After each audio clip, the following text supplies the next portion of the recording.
Halo semua, perkenalkan nama saya Mi Paulina Nadabra.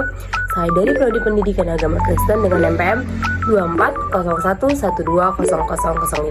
Di sini saya akan menjelaskan mengenai perkembangan remaja, perkembangan prenatal, dewasa dini, madya dan lanjut usia, perkembangan masa awal kanak-kanak.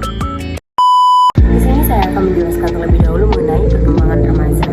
Lazimnya, masa remaja dianggap bermula pada saat anak secara seksual menjadi matang dan berakhir saat ia mencapai usia matang secara hukum. Namun, penelitian tentang perubahan perilaku, sikap, dan nilai-nilai sepanjang masa remaja tidak hanya menunjukkan bahwa setiap perubahan terjadi lebih cepat pada awal masa remaja daripada akhir masa remaja, tetapi juga menunjukkan bahwa perilaku, sikap, dan nilai-nilai pada awal remaja berbeda dengan pada akhir remaja. Secara umum, masa remaja dibagi menjadi dua, yaitu masa awal dan akhir masa remaja. Garis pemisah antara awal dan akhir masa remaja terletak kira-kira sekitar 17 tahun, usia saat mana rata-rata setiap remaja memasuki sekolah menengah tinggi atas.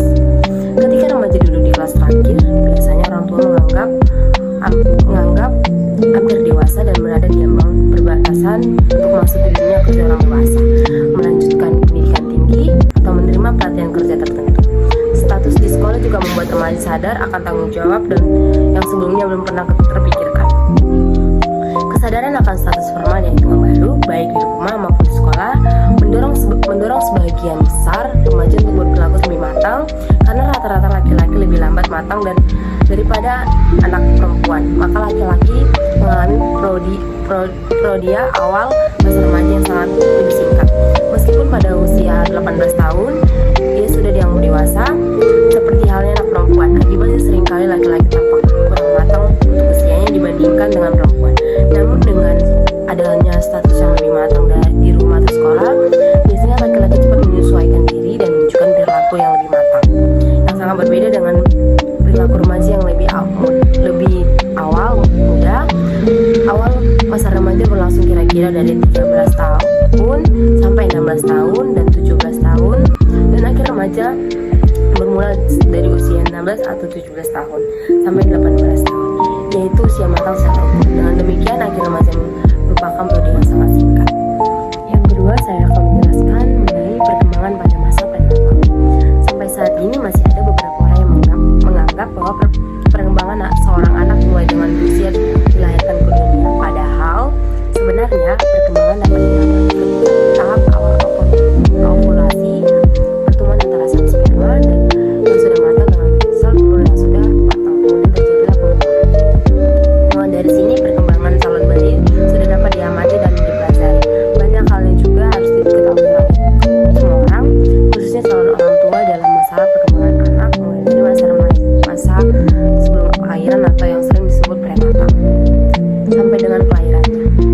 Karena kedua masa tersebut merupakan masa yang penting dan menjadi penentuannya perkembangan anak di masa-masa berikutnya sampai masa lanjut usianya. Di sini saya juga akan menjelaskan pengertian perkembangan prenatal. Perkembangan prenatal adalah perkembangan awal dari manusia, dimulai dari pembuahan yang terjadi dari pertemuan sel sperma dengan sel telur. Sel telur yang telah matang dibuahi oleh sel sperma yang matang, yang akhirnya menjadi sel-sel baru dan membuat zigot. Pembuahan ini menandakan berfungsi dengan baik organ reproduksi manusia. Dalam pembukaan ada beberapa kondisi yang ditentukan, yaitu bawaan lahir, penentuan jenis kelamin, jumlah anak, urutan dalam keluarga. Menurut William Salvage, periode prenatal atau pra-lahir merupakan masa kritis bagi perkembangan fisik, emosi, dan mental bayi. Ini adalah masa mulai terbentuknya kedekatan antara bayi dan orang tua dengan konsekuensi yang akan benar-benar panjang. Masa prenatal memiliki 6 ciri penting, diantaranya itu: 1. Terjadinya pembaruan sifat-sifat yang diturunkan oleh orang tua janin. 2. Pengaruh kondisi-kondisi dalam tubuh ibu.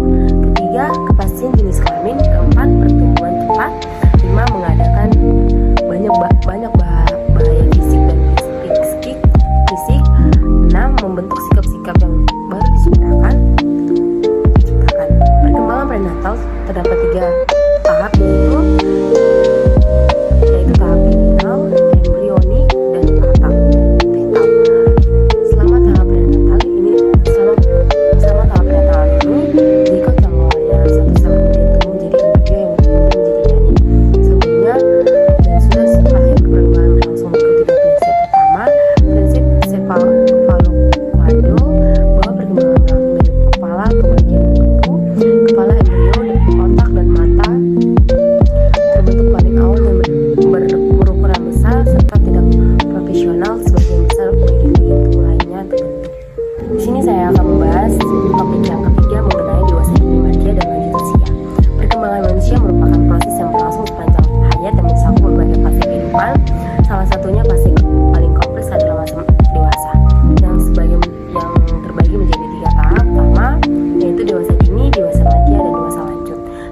pun memiliki tantangan perkembangan, komunikasi, dan psikologis, serta dinamika sosial yang khas.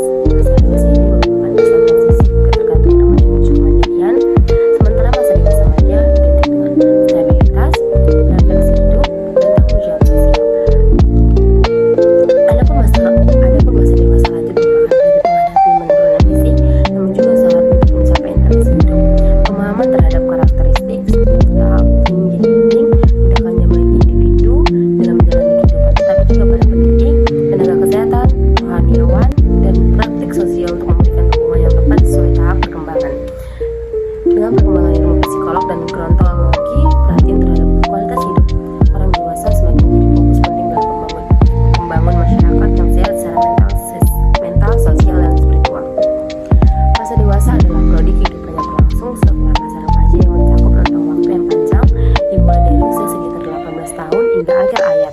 Masa ini merupakan fase penting dan kompleks dalam kehidupan manusia karena individu dihadapkan pada berbagai tentuan, tanggung jawab, dan perubahan yang mencakup berbagai aspek fisik, emosional, sosial, ekonomi, spiritual, dan moral.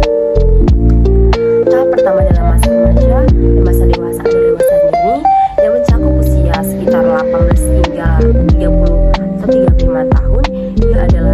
Ia adalah masa transisi dari ketergantungan remaja menuju kemandirian penuh sebagai orang dewasa.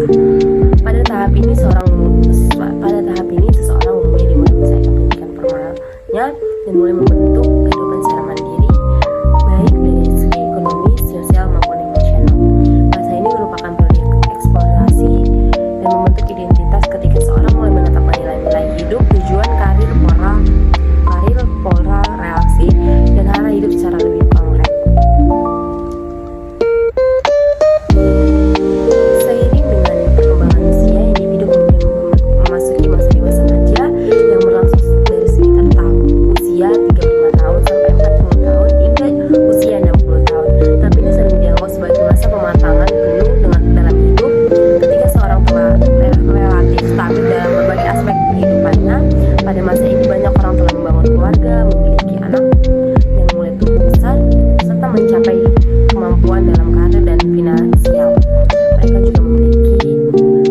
Mereka juga mulai terlibat dalam kegiatan sosial, pengambilan keputusan di lingkungan kerja, komunitas, atau bahkan dalam kehidupan berbangsa. Namun di balik kestabilan itu, dewasa remaja ini menjadi masa refleksi dalam mendalami individu mulai dan meninjau ulang sampai hidup mereka.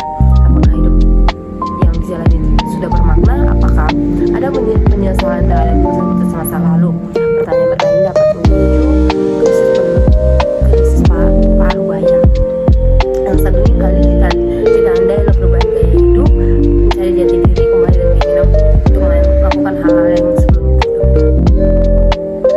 Secara biologis, individu pada masa dewasa remaja mulai merasakan tanda-tanda penuaan metabolisme tubuh melambat, munculnya kerutan pada kulit, kekuatan otot menurun, dan bagi sebagai wanita, menopause menjadi transisi penting yang berdampak baik secara fisik maupun emosional.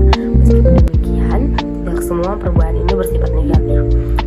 Banyak individu pada tahap ini merupakan lebih bijaksana, tenang, dan penuh kedalaman karena pengalaman hidup yang telah ditempuh. Pada masa lanjut usia atau lansia merupakan tahap akhir dalam rentang kehidupan dewasa, dimulai sekitar 60 tahun hingga akhir hayat. Pada masa ini banyak individu mulai mengurangi atau mengakhiri aktivitas profesional, memasuki masa pensiun, dan menjalani hidup dengan santai. Namun masa ini juga diwarnai oleh berbagai tantangan fisik, emosional, sosial, dan eksistensial dan signifikan. Penurunan kemampuan tubuh menjadi hal yang tidak terletakkan.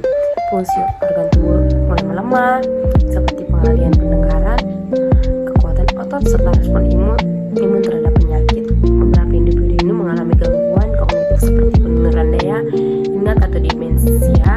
Selain itu, kehilangan pasangan hidup, teman sebaya, atau status sosial juga menjadi pengalaman umum dapat menimbulkan perasaan kesepian dan depresi. Namun, tidak semua hal ini di masa lansia bersifat negatif. Banyak lansia yang mampu menjalani hidup dengan bijaksana, perdamaian, dan rasa syukur. Di sini saya akan membahas topik yang keempat mengenai perkembangan masa awal kekanak-kanakan. Masa awal kekanak-kanakan atau dikenal juga sebagai masa persekolahan merupakan periode perkembangan yang mencakup rentang usia sekitar 2 hingga 6 tahun. Masa ini merupakan kelanjutan dari masa bayi akhir dan merupakan tahap transisi menuju ke masa kanak-kanakan penuh atau usia sekolah dasar. Masa ini disebut sebagai masa emas karena pada tahap inilah anak mengalami perkembangan yang sangat cepat dan mendasar dalam berbagai aspek kehidupan. Dengan demikian penjelasan saya mengenai perkembangan remaja, perkembangan prenatal, dewasa dini, maja dan lanjut usia, dan juga perkembangan masa awal kekanakan.